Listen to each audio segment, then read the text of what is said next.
Welcome to Let's Talk Cricket. Today, we're going to talk about the most powerful, the most lengthy, the most cash driven T20 league in the world, the Indian Premier League.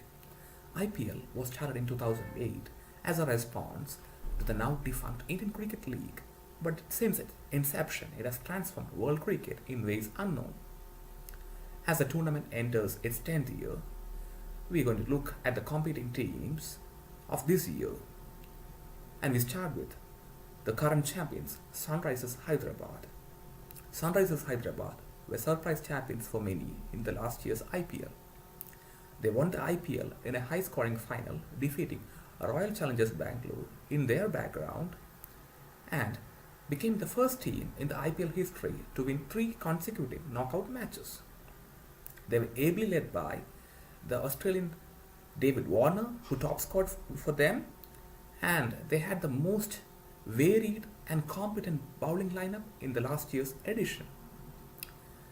Now they are the current champions, and they will be keen to prove that the championship of the last year was not a fluke. Let us seek a possible 11 that can win on almost all the conditions that IPL is going to throw at them.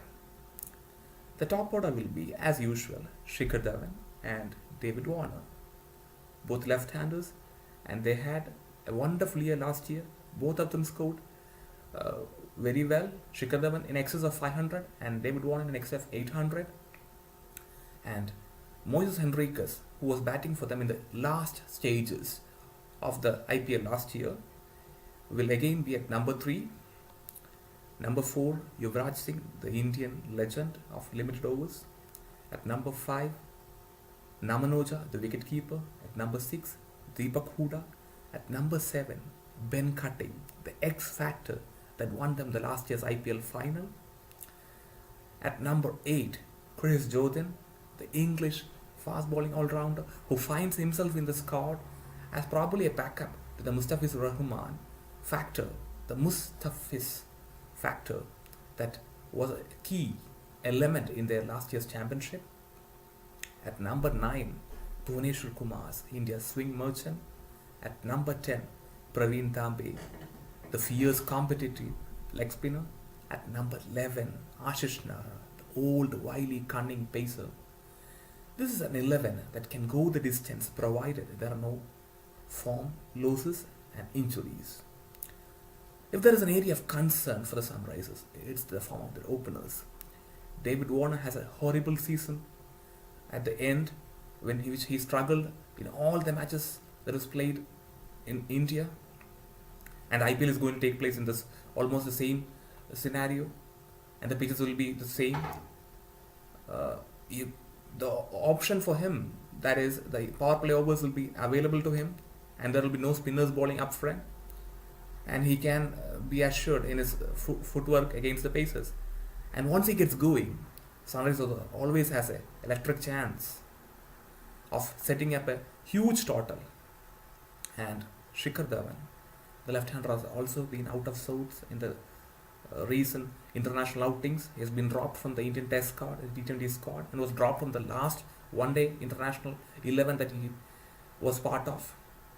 So both of them needs to fire in unison for Sunrisers to retain the title. And the most deciding factor for Sunrisers will be the form of the number 3 and number 4, Moises Henriques and Yuvraj Singh. Moises Henriques, the Australian all-rounder, by no means is an average player. He has got his potential to be a destructive all-rounder. But can he live up to the billing in the 14 matches of this edition? Can he be a regular number 3? That is a pertinent question that needs to be answered very soon. Yuvraj Singh, as we all know, he can tear apart all attacks on his day. But the consistency element in Yuvraj's IPL career has been missing way since 2008. In his 35th year, and Yuvraj of the old has been replaced by a person who's been determined this year to prove a point to his detractors and to prove to himself that he still has ability to play at the highest level. and that was evident in the recently concluded one day series against England and T20 series against England. If he can rekindle his old swagger and the swashbuckling innings that he used to play consistently for India, Sunrisers are on the right track. The bowling looks settled. There are no concerns of form or injuries.